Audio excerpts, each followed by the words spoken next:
All right, so instead of doing long division, we're going to do synthetic division, which is what we're normally going to do if the divisor doesn't have a number in front of the x or a 1 in front of the x. So we're going to write just our coefficients. Make sure it's in standard form first.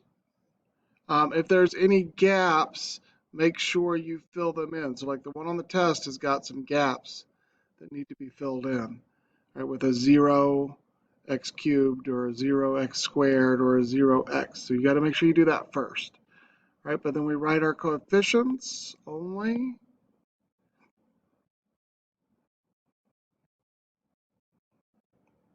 Then we write the opposite of this. We're going to write the root.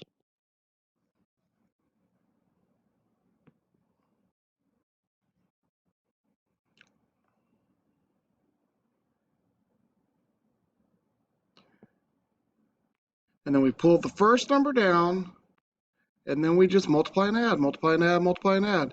So 1 times 2 is 2, plus 3 is 5.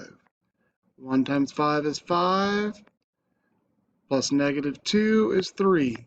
1 times 3 is 3, plus negative 3 is 0. This is the remainder, the ones, the x's, the x squared, so forth and so on. So you just write them down. So 2x squared plus 5x plus 3.